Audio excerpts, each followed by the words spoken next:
Fantasy Footballers Sunday Live.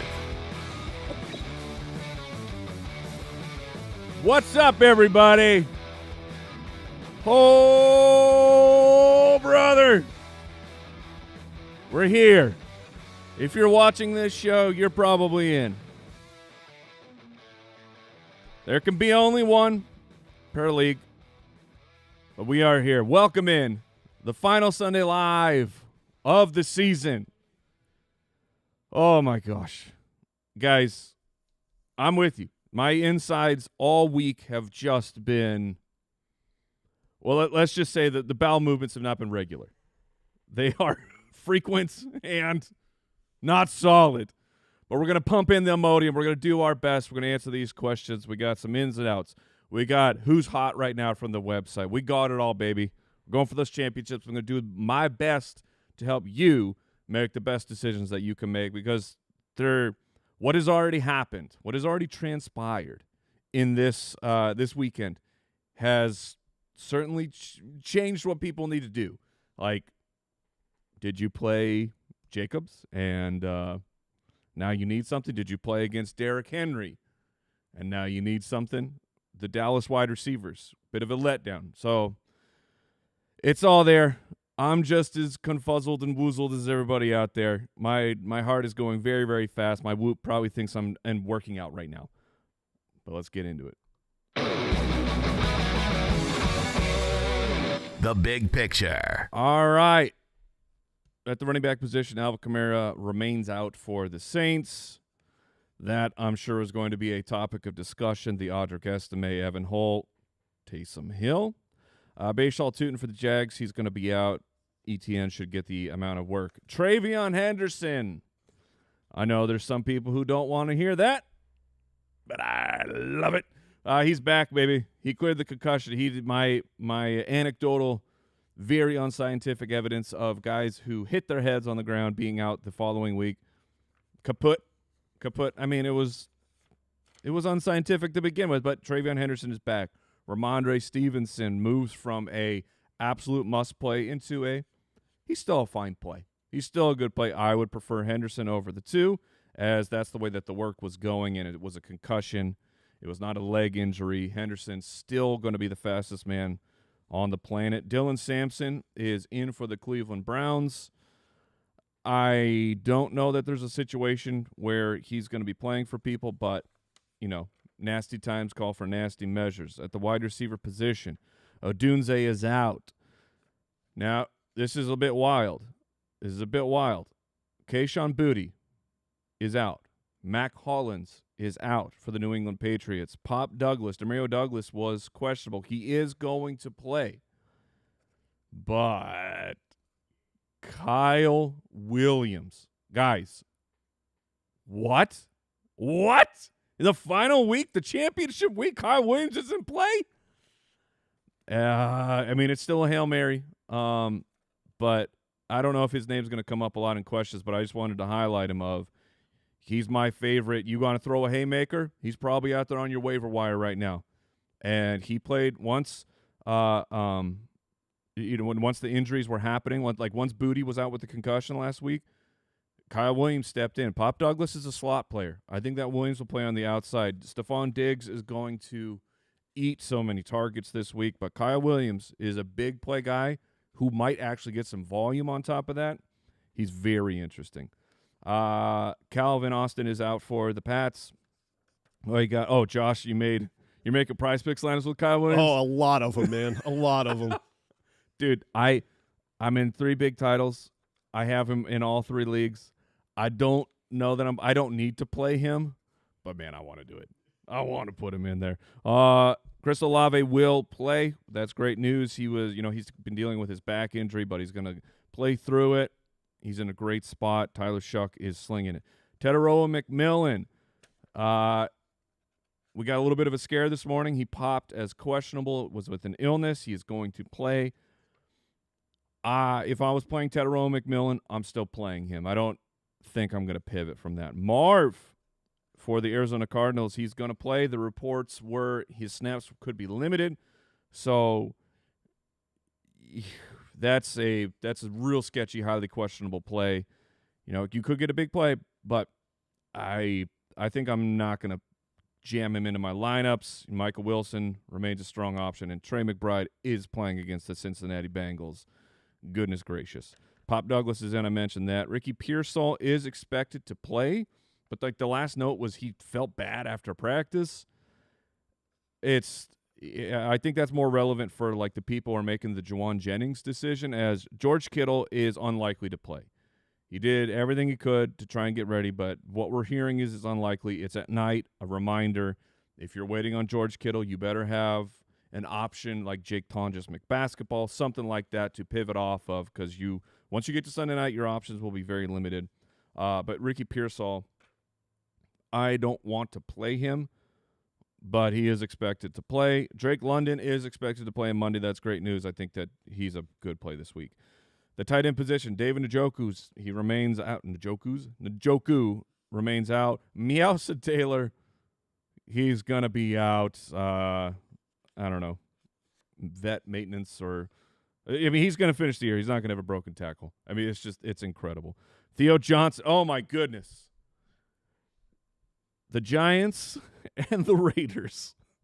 If you had not been following, if you went full Christmas mode, good for you. And you're not in the weeds of it. These two teams, dude, Max Crosby forcibly placed on IR against his will. Reports of him storming out of the building after they told him. And then Theo Johnson is out. I think that the Giants starting center is out. They were trading blows of, well, you know what? We're going to say that this guy's not going to play. This guy's not going to play. I really, really liked Tyrone Tracy. I think I still do.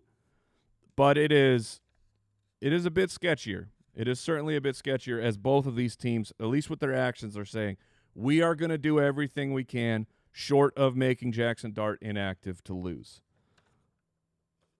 But I don't know. Does Jackson Dart come out in the second half? I don't know. I don't know what the Giants are going to do, man. They all want that number one spot. Let's see. Harold Fannin, he popped up late in the week with a groin injury. Yeah! He is going to play.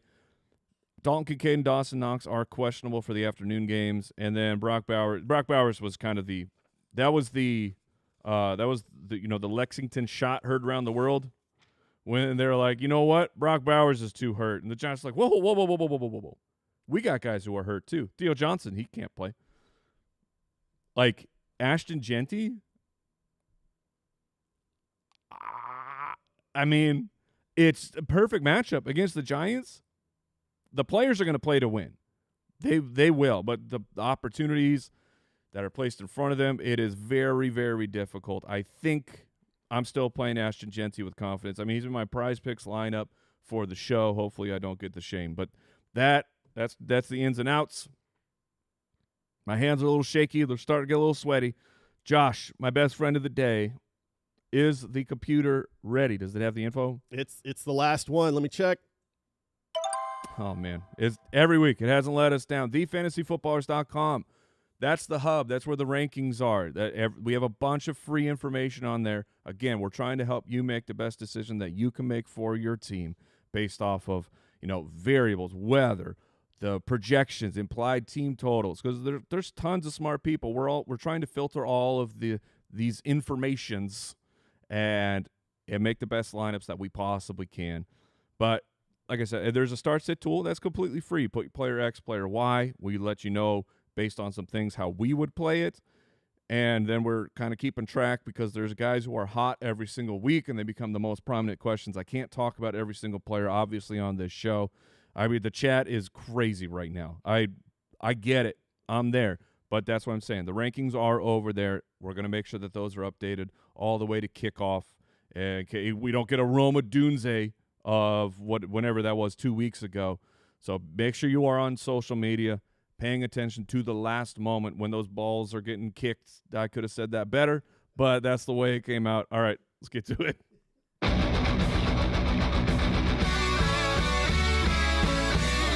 He's so hot right now. All right, Josh, who's hot? Goodness gracious, man. Good luck. This first one, I don't know, man. All right, Brock Purdy or Trevor Lawrence? Wow. So I wasn't prepared for that one. I mean, these usually get us on the fly, but I'm like, man, I'm going to be fielding like Caleb Williams, Jacoby questions, and that is make sure I don't lose the plot here, but just Jacoby and Caleb, just for example, like the Bengals Cardinals, highest projected over under of the week, 53.5. The Cardinals have no defense. Joe Burrow kills teams who are bad on defense. He does historically, and Jacoby Brissett has been fantastic. The Bengals defense is not good. Like 53.5. Yeah, I can see that hitting. I can see that going over. But then right behind it, 51.5, the 49ers and the Bears. The 49ers defense is not as strong as you would think for a team of their record. And the Bears are they're weird. The Bears are a weird team. So anyway, so it was a Trevor Lawrence or Brock Purdy? Yep. Okay. I think I'm gonna stick with Trevor Lawrence there. No George Kittle certainly affects Brock Purdy. Like, you saw it at the beginning, or you've seen it in games, where it's not Brock with George. George doesn't always have as great games when it's not Brock Purdy. Those two they get it done. It's like a mini Kelsey Mahomes situation going on. Then you have Ricky Pearsall is out. I don't know. There's a couple variables. I'm not scared to play Brock, so please do not hear what I'm not saying. But Trevor Lawrence has been absolutely on fire, nuclear magma, and I'm going to play him against the Colts. All right. The next one, you just talked about him, Joe Burrow or Drake May? Oh, that's Joe Burrow. That one is, again, I'm not afraid of Drake May. We brought it up on Friday's podcast come on. I know I don't work in a coal mine or nothing, but we dragged ourselves in here on Friday right after Christmas for a show for y'all. But Joe Burrow. Joe Burrow is my number one quarterback. There's nobody I would start over Joe Burrow this week. Things go sideways. I get it, but we're playing a game of probability here. Joe Burrow is my number one guy. Drake May is down 2 of his good weapons. Booty is fantastic. And Matt Collins has been a stud. If you haven't paid attention to what Matt Collins is doing, he's having a great year. I do like Kyle Williams, and I think that there will be at least 2 deep shots. There will be 2 attempts at the least to get downfield with Kyle Williams. Drake May throws the best deep ball in football right now, but Joe Burrow is in for me. All right, last one for the quarterbacks. Josh Allen in a tough matchup. Give it to me. Or Trevor Lawrence. I think that I'm going to go Trevor Lawrence there. We do have a weather situation here. Looking at my man Kevin Roth, and he's talking about that the Philly and Buffalo game, he said, it still looks like rain, pre-game, in-game, post-game. So Roth is a bit concerned about rain. And to the point, rain doesn't always affect stuff. Like there might be some rain in the Pittsburgh-Cleveland game. I'm not as concerned about that. The Philly-Buffalo game, though, there is some pause and there is some concern. So if you have an option like Trevor Lawrence, I think it's the better play. Now, the psychology of everything about fantasy football, Josh Allen, he got hurt last week. They said everything is perfectly fine with his foot. I don't know how you go from, oh, crap, we better put some x-rays on this thing, to next week you're like, the pain's gone. That's a little strange to me. It's got to still be hurting him at least a little bit. If I had the 2, would play Trevor Lawrence. That's a very difficult decision to put Josh Allen on your bench in a championship weekend. I understand that, but just telling you how I would play it with all the variables. Who's next? All right, we're moving over to the running backs. These are a little bit more nasty this week. We've got Michael Carter or Rico Dowdle. Oh, okay. Yeah, I'm going to go Michael Carter. I'm going to go Michael Carter in that situation. I just want, you know how I play things. When an over-under is looking like an absolute shootout and a bonanza, I want in on it. 13 opportunities for Carter last week. He didn't catch any of his targets, so that's where things really went bad, but he was 11 for 65 on the ground. I would go that direction. I mean, Rico he's against Seattle. They really are splitting work. If Chuba comes out and gets the hot, that's the danger, right? Chuba comes out, and Chuba started last week. And then even though they were like Rico's the 1 and 2, Chuba's the third down guy, Chuba started. It corrected itself over time. But I thought that was noteworthy of, holy crap, if Chuba comes out and he gets a nominal start, the first couple plays does something, they seem to be riding out the hot hand. So that is the concern for that, where Michael Carter is just, he's going to get the work. I have Rico outside of my top 30 at the moment. So a touchdown solves everything for Rico, but I'm going to play the odds of the game environment and the work. So I'm going to go with Carter. All right, we're staying with Michael Carter on this one. No! Yeah, or Kenneth Walker. Ken Walker is, I think, about as he's one of the most difficult guys to evaluate this week in particular, because the matchup against Carolina is great. Carolina, you can run on them.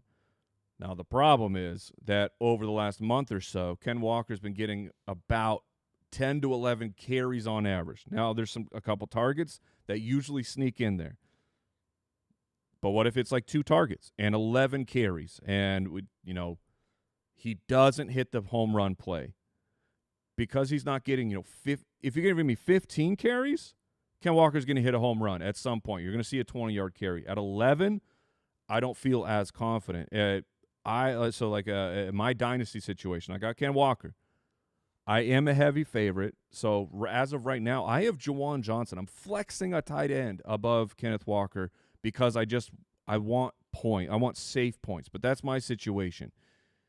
If I think I talked about it on the show that if things had gone sideways for me on Christmas and Saturday, that Ken Walker is the upside play, because Ken Walker could go not Derrick Henry, but Ken Walker in this matchup could be 150-2. It's possible. But the way that they're treating the running back situation, it could be he could get you 4 points. So, which way does it flip? I don't know for sure. But so it's Ken Walker or who? Or Carter? Was that the question? Yeah, that's right. That one I'm willing to take the chance. I would play Kenneth Walker in the home run hitting ability against a team that you can run on over Michael Carter. Because Carter's not as talented. He's the volume guy. He's the volume and game environment where I usually side with talent. In this condition, I will. I'm going to go with Walker. All right, this one may sound a little weird, but I get it at the same time. You had a good week last week. Ramondre Stevenson or the now in Travion Henderson? I'm Henderson of the two. We haven't heard any insight of what the split will be. We just heard that Henderson's active. The Patriots did not elevate a running back from the practice squad. That was the first signal that Henderson was going to clear. He clears shortly after that. Henderson was getting the work. I like to complain a little bit about the splits between Henderson and Ramondre, but the work really has shifted over the second half. Ramondre is a touchdown threat once they get it, if they get close to the goal line, which they definitely will against the Jets. But I would take the volume and the talent. I mean, that just works out. And the matchup is great. I mean, same matchup for both. I would play Henderson personally. All right, we're moving to the wide receivers. We've only got a couple of these before we get to the tight ends here. All right. Teteroa McMillan, Okay. he's in, or Michael Wilson? Oh, goodness gracious. So Michael Wilson and the Cardinals are playing for nothing other than Michael Wilson to just continue to show that he's good and that the team has done him dirty and wrong his entire career, apparently. Teteroa McMillan, they're playing for playoffs. They're playing for – I don't know how much I've factored in. I just want to bring it up. Teteroa McMillan is the odds-on favorite right now to win Rookie of the Year. If that guy's my teammate, and there's certain plays where you're like, we're seeing some stuff and you could go one way or the other, I'm helping my guy. I'm trying to get him some numbers this week while winning. While winning is above everything, but I think that matters. We're all humans. We all want to win stuff. I mean, look, we're playing a ridiculous game, and I'm having a panic attack while I'm talking to everyone, and I'm not on a football field. But man, between the two, I've gone Michael Wilson with Marv reportedly being on limited snaps. I'm going to take Michael Wilson. That's a really tough call. And then, I mean, the illness, maybe that helps a tiebreak for you. Tedero McMillan, he's still in my top 24, but I'd play Michael Wilson. All right, last one for the wide receivers here. We've got Parker Washington or Luther Burden. Okay, I do understand that based off of last week. I am of the opinion that last week was a bit of a product of Patrick Surtain, elite, probably the best corner in the game, shutting down or removing Brian Thomas from the situation. And so the Jags are playing well. Parker Washington, the ball found him. I would play Luther Burden. I mean, wild enough, those guys are 2 spots different in my rankings. But that over-under, Luther Burden will be he's getting more and more work. Now, he was a little sketchy due to injury stuff, but I would be playing Burden in this. You know, what are the Bears are implied for 24 points. The Jags are 27. That hurts my argument. But I still think that Parker is not on top of the depth chart where's DJ Moore in the depth chart? In the target order. It's weird. It's super weird. I think it's like nebulous for every single game environment. But Luther Burden is, in my opinion, the better player, and that's the environment I want. I would go Luther Burden. But that one's not like a slam dunk or anything, but I would play Burden. Oh, Mike. What? You ready? Oh, okay. Is it Taysom Hill time? It's Taysom time, baby. Okay. All right. Okay. This is everywhere. I don't know that I've seen a player more popular in the start-sit tool than Taysom Hill this week. I get it. All right. Taysom Hill or Colston Loveland? Okay. So this really just needs to be a conversation. I don't know that I can do a Taysom Hill or this guy because here's the thing. Taysom Hill represents extreme variance. Extreme. And I will highlight it with this. We talked about it on the show. Jason's kind of on the side of this is at least he was on the show. I don't know if his opinion has changed. I haven't talked to him this morning. They're just so beat up. You know, wide receivers Vele is gone. They're down to their third string running back. Taysom Hill is the ultimate gadget player. He's going to get touches. He should. And then you have Nick Underhill, beat reporter for the Saints, came out. He was asked point blank about it. He didn't answer my question, Nick. I thought we were friends. But he replied to someone else, and Nick Underhill was like, I'm not playing Taysom Hill on my teams. It's too much variance. So even a beat reporter, he doesn't want to lean into it. And then he said, he followed up with a press conference. I did not watch personally, so this is secondhand information, but it's from Underhill saying, Taysom Hill did a press conference, and he talked about the team was willing to, and the team was intentional about dialing things up for Taysom Hill. Like that last passing touchdown, that was just a gift. That was a gift, a reward for a career, because that should be his final game in the Superdome in front of the fans, and the team wanted to get him touches. They wanted to get him, let's have a great experience for your last home game. You have earned it, Taysom Hill, what you have done for the city, what you've done for this team. I mean, that's kind of my argument about Tedero McMillan of guys want to help their guys. But the fact that you're saying that about one game where it came out of nowhere, seemingly, it's dangerous, man. It could 100% happen again, but the variance is so extreme. Taysom Hill could get you under 2 points. He could win your week for you, or he can get you under 2 points. So you have to make the decision. Do you want to lean into the variance at that position at this juncture in this weekend? I can't make that decision for you. I think that Loveland is a safer play to get you 6 or more points. I don't know that Loveland's going to go out there and destroy. I mean, his one destruction game is the Bengals. Everyone who's not the Baltimore Ravens destroys the Cincinnati Bengals at the tight end position. Like Taysom in my ranks is he's behind Waller, Goddard, Barner, Gesicki, Brenton Strange. So like, I'm not very confident in it. But that's the information that I have. Jason was more confident on the show than I was. I felt like it was a narrative of we're getting our boy some work in front of the home crowd, and I'm freaked out about him this weekend. I just don't know. Well said, brother. All right. Well, we're going to skip over the next one since you covered Taysom here. Last one for the tight ends, then we'll get to the people here. Yeah, we're going to go over everyone. Don't worry about it. Stick around. Kyle Pitts or Harold Fannin Jr.? Oh, okay. Kyle Pitts has been great. Like, objectively great. It's weird. It's weird that it took this long. So, I mean, as has Harold Fannin. He's the only weapon for the Cleveland Browns. The groin injury is a little scary. That'll be in the back of your head. If you're watching him play, every time he gets tackled, you're going to be concerned. So I don't blame people who want to go Kyle Pitts. I have Pitts one spot higher than Fannin. That's not a for sure like, oh, that means Kyle Pitts is in. I think that Harold Fannin is probably he's the safer play should he stay healthy.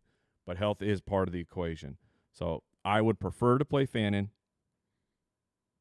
But you have to accept the terms, and you're clicking the box. Make sure you read it. Make sure you read the terms and services, because in that says Harold Fannin has groin injury that made him questionable for the weekend. But I would play Fannin. Is that it? That is it. We do have an update just for the people. DJ Moore and I'm going to say this wrong. Olamide Zacchaeus. Oh, Zacchaeus? Zacchaeus, there we go. Both listed as questionable with illness for today. Oh. Well. Oh. I mean, that would move Loveland and Luther Burden up. All right, let's get to the people.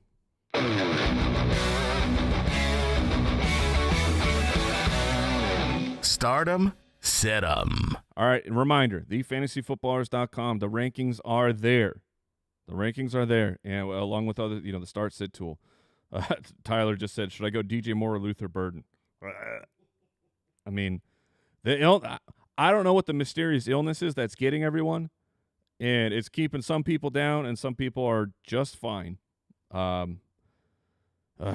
mean, if he's really actually fine, I think I would probably play DJ Moore, but that feels kind of cowardly, honestly. I think that Luther Burden's the better player at this point.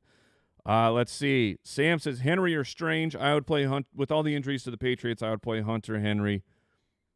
Brenton Strange, I'm playing him. He's my George Kittle replacement.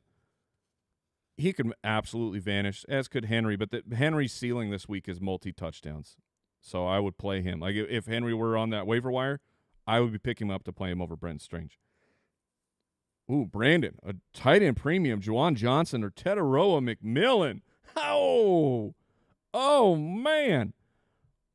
I'm gonna have to hedge and say, like, if you had if it's a clean slate and nothing has happened for your teams this weekend on your side or the other, I'm gonna go Tetaroa McMillan.